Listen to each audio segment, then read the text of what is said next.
The Buddha was sitting beneath a Bodhi tree, the air filled with the scent of blooming jasmine flowers. His calm presence soothed everyone gathered, and the rustling leaves whispered secrets of the universe. As I approached, carrying a cracked pot, doubt weighed heavily on my mind. I knelt before him, placing the flawed vessel gently at his feet. My voice trembled as I spoke.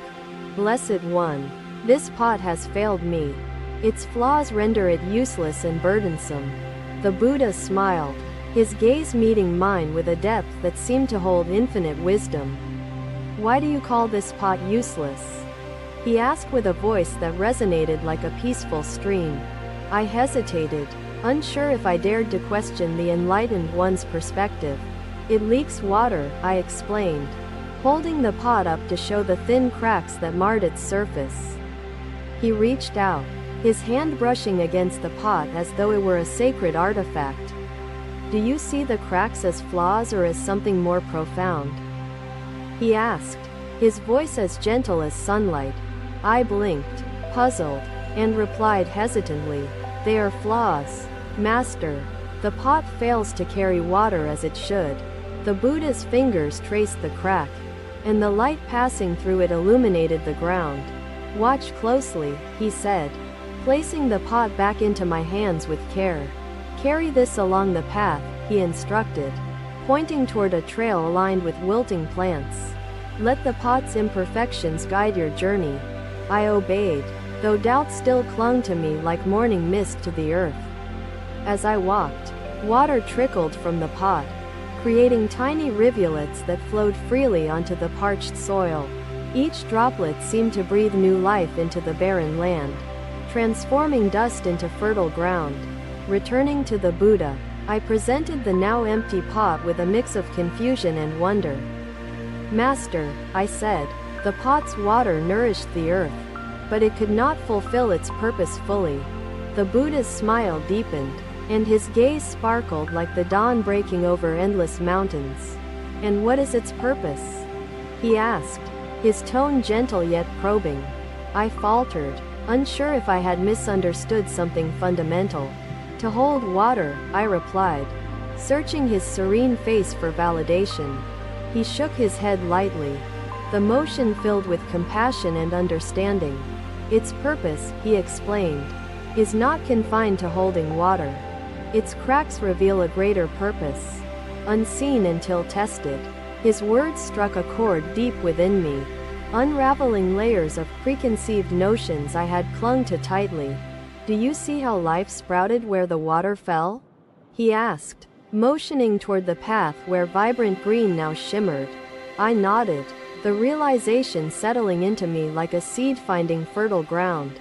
Yes, Blessed One, I see it now.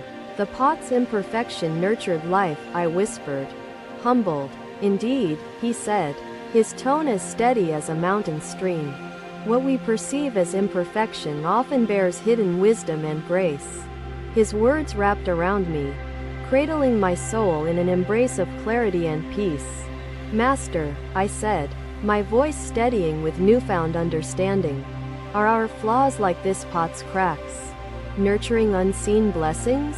The Buddha's expression softened, a reflection of boundless patience and acceptance.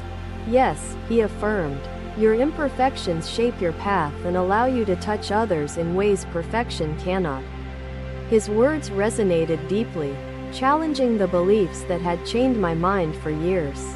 But how do we accept imperfection when our hearts yearn for flawlessness? I asked, my voice barely louder than the rustling leaves. The Buddha gestured toward the cracked pot resting between us, its emptiness echoing profound truths. By understanding that perfection is not the absence of flaws, he said, but the harmony created through acceptance of them. I stared at the pot, its cracks now glowing with new meaning and purpose that I had failed to see before. Let go of the illusion of flawlessness, the Buddha continued, and you will find freedom beyond the constraints of judgment. His words felt like a soft breeze, sweeping away the cobwebs of doubt and fear from my mind. But how do we begin this journey of letting go? I asked, my heart yearning for the practical wisdom he always imparted. The Buddha closed his eyes briefly, as though gathering the essence of his teachings into a single thought. Begin, he said, by embracing the cracks within yourself. As you embrace this pot's cracks along the path. He leaned forward slightly, his posture echoing the compassionate concern of a parent guiding their child. Reflect on the life you nurture unknowingly through your perceived imperfections, he added. My mind raced through memories, each crack in my being now appearing as a thread in the intricate tapestry of life. But the world often judges us by our flaws, I admitted. My voice tinged with vulnerability. The Buddha placed a hand on my shoulder, his touch grounding me as his words lifted me higher. The world's judgment, he said, is like the surface of a pond, ever changing and shallow. The truth lies beneath. His gaze bore into mine, offering a glimpse of the unshakable serenity within his soul. Dive deeper, he advised, and you will find the lotus rooted in the mud, blooming despite its origins. I felt the weight of his words settling into the deepest recesses of my heart, illuminating the darkness within. Master, I said, the weight of my burdens lifting. I understand now. To embrace imperfection is to embrace life itself. The Buddha smiled, his approval as warm as the sun breaking through stormy clouds. And in doing so, you transcend both imperfection and perfection, he said, his tone gentle yet firm. For these are mere illusions, shaping the way but never the destination. I bowed deeply, my forehead touching the earth as tears of gratitude streamed freely from my eyes. Thank you, Blessed One, I murmured, the words inadequate to express the depth of my transformation. Rising, I held the pot carefully, now cherishing its cracks as symbols of profound lessons I would carry forever. The Buddha nodded, his gaze returning to the horizon as though seeing the infinite paths yet to be walked. Go, he said softly, and may your imperfections guide others, as this pot guided you. Another day, the Buddha sat beneath a towering banyan tree, his serene presence spreading peace among the assembled disciples. As I joined them, I noticed a sculptor working tirelessly nearby, shaping a large stone into a statue. The rhythmic sound of his hammer striking the chisel echoed through the grove like a heartbeat. His face was tense, and his hands shook slightly as he carved with unwavering focus. The Buddha watched him silently for a while before speaking. Why do you carve with such urgency, my friend? The sculptor paused and turned toward the Buddha, his face lined with frustration. Blessed One, he said, I strive to carve your likeness, yet the stone refuses to yield to my vision. The Buddha nodded, his gaze steady and compassionate, as if weighing the sculpture's struggles with infinite understanding. What do you see in the stone before you? The Buddha asked gently, gesturing toward the unpolished surface. The sculptor frowned, his eyes narrowing as he studied the rock. I see flaws, he replied. Cracks and unevenness prevent me from achieving perfection. The Buddha stepped closer to the stone, running his fingers over its rough edges with the tenderness of a healer. And have you asked the stone what it desires? He inquired, his tone calm and inquisitive. The sculptor blinked, puzzled by the question. It is only stone, Master, he said. It cannot desire anything. The Buddha smiled faintly, as though finding a hidden thread of truth within the sculpture's words. Yet, it carries its essence. Unchanging and unique, the Buddha said. What you see as flaws may be its nature. The sculptor hesitated, his gaze flickering between the stone and the Buddha's serene expression. But how can I create beauty if the stone resists perfection? He asked, his voice tinged with desperation. The Buddha sat cross-legged beside the rock, his robes pooling around him like ripples in a still pond. True beauty lies not in the perfection you impose, he said, but in the harmony you find within what is. The sculptor's hands trembled as he lowered his tools, his mind visibly grappling with the Buddha's words. How can I find harmony in imperfection? He asked, kneeling before the Enlightened One. The Buddha picked up a fragment of chipped stone from the ground, holding it up to catch the sunlight. Do you see this fragment? He asked. The sculptor nodded, his eyes fixed on the small piece reflecting the golden light. It is broken, he observed, his tone uncertain.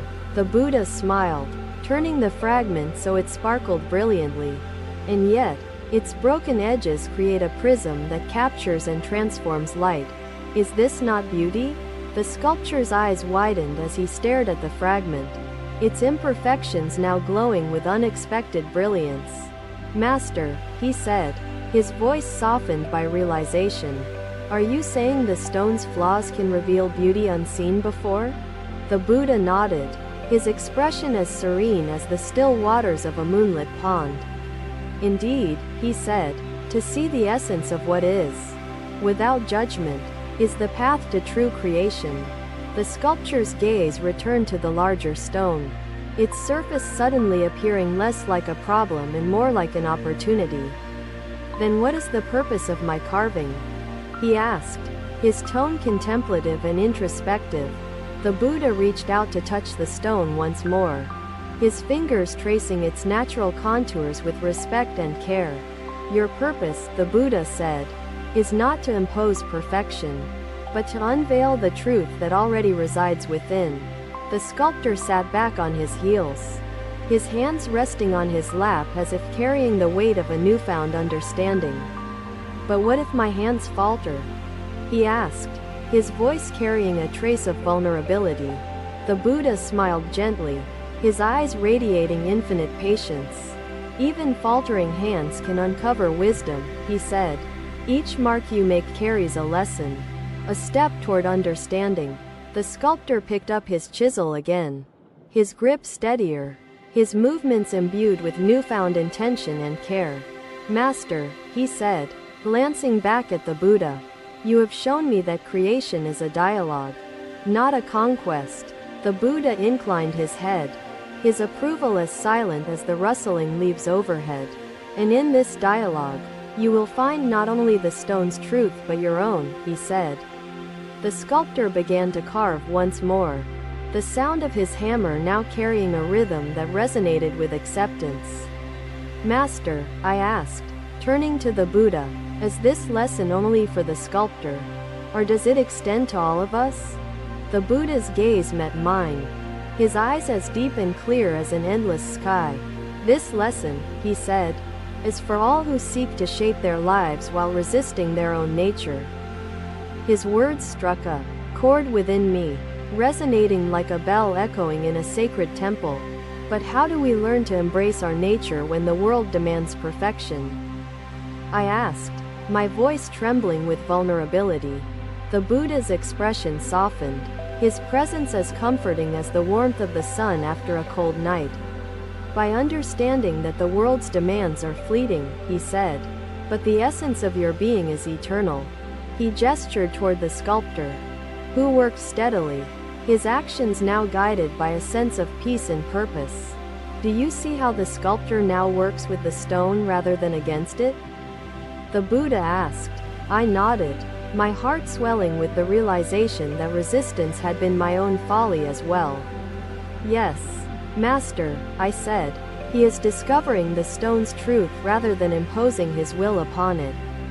The Buddha's smile deepened, his approval radiating like the golden light of dawn. And so must you discover the truth within yourself, free from the illusions of perfection, he said. His words settled into my soul like seeds taking root in fertile soil, ready to grow into something greater. Thank you, Blessed One, I said, bowing deeply, my heart filled with gratitude and reverence. The Buddha placed a hand on my shoulder, his touch as light and grounding as the earth beneath my feet. Go forth, he said, and let your life be a dialogue, not a conquest, with the truth within. Another day, the Buddha walked with his disciples to a lotus pond on the edge of a quiet village. The air carried the scent of moist earth, and the soft rustling of reeds added a rhythm to their steps. As they approached the pond, sunlight danced on the water, illuminating the lotus blossoms floating serenely. The Buddha paused, his gaze lingering on the flowers before he turned to his disciples. "Do you see these lotuses?" he asked, his voice calm yet filled with depth. The disciples nodded, their eyes following his to the blossoms swaying gently in the breeze. "Master, they are beautiful," one disciple said, his tone reverent and filled with wonder. The Buddha smiled faintly, his attention shifting to the dark, murky water beneath the blooms. "What nourishes their beauty?" he asked, his words more a reflection than a question. The disciples exchanged glances, unsure of the answer he sought, their expressions tinged with curiosity and hesitation. "Is it not the sunlight above, Master?" one finally offered, his voice uncertain yet respectful. The Buddha nodded slightly, acknowledging the response, but his gaze remained fixed on the mud at the pond's bottom. "And what of the mud below?" he asked, his tone steady, as though guiding them to the heart of a profound truth. The disciples followed his gaze, their eyes adjusting to the dim, murky depths that supported the graceful stems. "Master," I said, stepping forward cautiously, "the mud seems unclean and chaotic. Can it truly nourish something so pure?" The Buddha turned his gaze to me, his eyes reflecting infinite patience and understanding, as vast as the sky itself. "Without the mud," he said, his voice as gentle as a breeze, "the lotus could not grow. Its roots find strength there." His words stirred something deep within me, though I struggled to reconcile the purity of the blossoms with the darkness below. "Master," another disciple asked hesitantly, "are you saying that what appears impure can give rise to purity and beauty?"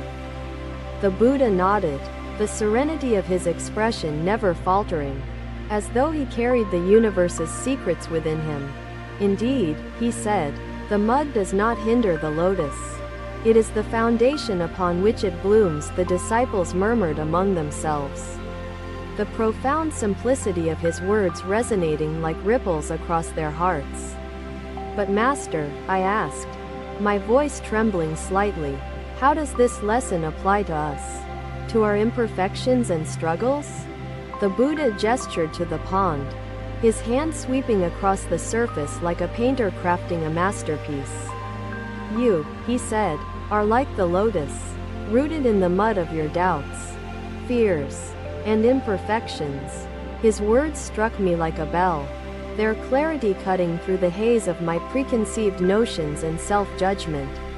"But Master," I pressed, "how do we rise above the mud? How do we bloom amidst the darkness that surrounds us?" The Buddha knelt by the water's edge, his reflection mingling with the blossoms in the rippling surface. "By embracing the mud," he said, his voice steady and unwavering, "you draw strength from it rather than denying its presence." His gaze met mine, and I felt as though he could see the tangled roots of my own insecurities. "Master," I whispered, "what if the mud overwhelms us? What if we cannot find the light?" The Buddha extended his hand, pointing to a lotus that had yet to fully bloom, its petals still tightly furled. "Even this lotus," he said, "trusts the process. It reaches upward, not in haste but with patience and acceptance." His words resonated deeply, each one unraveling the threads of doubt that had knotted themselves in my heart. "Does the lotus resent the mud?" he asked, his tone gentle, as though inviting reflection rather than demanding an answer. I shook my head slowly, the realization dawning upon me like the first light of dawn breaking over the horizon. "No, Master," I said, my voice soft but certain. "The lotus accepts the mud as part of its journey, not its enemy." The Buddha's smile deepened, his approval as warm and steady as the sun illuminating the pond. "And so must you," he said. "Your imperfections, struggles, and doubts are not obstacles but the soil of your growth." The disciples bowed their heads, the weight of his teachings settling into their hearts like seeds planted in fertile ground. Master, I asked, how do we remember this truth when the world judges us for our flaws? The Buddha turned his gaze to the horizon, his expression contemplative yet serene, as though seeing beyond what lay visible. The world's judgments, he said, are like waves upon the water, temporary and fleeting. The lotus remains rooted, unshaken. His words stirred a sense of calm within me, a quiet strength I had not known was possible amidst my imperfections. Thank you, Blessed One, I murmured, bowing deeply, my heart brimming with gratitude and newfound clarity. The Buddha nodded, his gaze returning to the pond, where the lotuses swayed gently in the embrace of the breeze. Go forth, he said, and let your life bloom as the lotus does, grounded in its truth and reaching for the light. Thank you for watching. Buddha's teachings are always with you. Subscribe to our channel and we will see you in the next video.